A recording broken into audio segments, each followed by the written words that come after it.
بیا پیغمبر علیه الصلاة والسلام فرمایي تر ټولو بهترین استغفار سید الاستغفار د ټولو استغفارو سردار در وښیم سردار چا لوی استغفار یې در هغه نه بیا پاورفل استغفار نه وي هغه استغفار چې الله کوم پاور یې دی په بل شي کې بیا مونه پاور نه وي در وښیم او دا د بخاري شریف حدیث صحیح حدیث کله کله فیسبوک دومره ډېر شیان شوي دي چې دومره ډېرې خبرې یاري هم چې خدای کومه مزه یې کړې دي د کتاب شته نشې شته نشې شته هرې هم شي چې اوس د الله او د الله د رسول خبره خو نو نه ده نو ته ولې بیا داسې لوړه خبره کوې چې خلک دا خیال د الله او د الله د رسول خبره ده یعنې خلک علیحده یو شغل غواړي اوس شغل که دین دی که اسلام دی چې سړی میسج راوکوي و دغه لفظ الله نه دی اردو کې سړی لیکي په آخر کې دا ها چې کومه ده هغه دال رقم راځي دال رقم وایي دا ډېره سخته ګناه ده او دا دونه غټ ظلم دی دا باید دا میسج وخوروئ او دا داسې ناجایزه ده ها به لیکې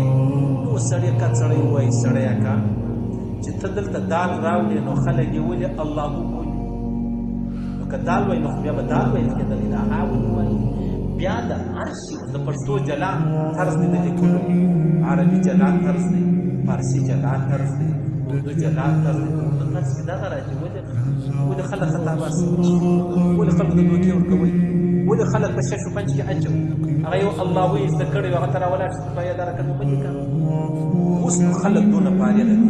دا د اسلام سره دوی ناجایزه ده نو زما او ستاسو هم بالکل ناجایزه ده د الله رسول فرمایي قال سيد الاستغفار أن يقول العبد اللهم أنت ربي لا إله إلا أنت خلقتني وأنا عبدك وأنا على عهدك ووعدك ما استطعت أعوذ بك من شر ما صنعت أبوك لك بنعمتك علي وأبوك بذنبي فاغفر لي فإنه لا يغفر الذنوب إلا أنت الله رسول فرمایي دغه ټولې سړی ووایي یا الله رب العزت ته زما رب ستا سما سوا بل څوک نشته او تا پیدا کړی وانا عبدک زه ستا بنده یم وانا على عهدك ووعدك یا الله چې کوم ستا عهد او وعده ده پر هغه یم ما استطعت وسې ستا کوم وعدې راسره کړي دي اعوذ بک من شر ما صنعت یا الله زه پناه غواړم دغه شر چې تا جوړ کړي دي یا مطلب زه پکې مبتلا یم یا أبوء لك بنعمتك إقرار كون اعتراف كون فرماني نعمتنا وأبوء بذنبي فاغفر لي إقرار كون ما ډېرې ګناوې کړې دي الله ما وبخښه فإنه لا يغفر الذنوب إلا أنت ګناه هېڅوک نشي بخښلی یا الله دې بخښلی شي دغه تورې سړی ووایي پیغمبر صاحب فرمایي من قالها من النهار موقنا بها یو سړی سهار وایي یقین یې هم دغه دی چې دا حق ده دا سچ ده سهار یې سړی ووایي سره د یقین وایي دا به نه وي چې منطق نه صحیح لکه اوس یا ستا به دا یقین فمات من یومه قبل ان یمسي فهو من اهل الجنه که دغه سړی تر ماښام مخکې مړ شو دا به سیده جنت ته نه او ومن قالها من الليل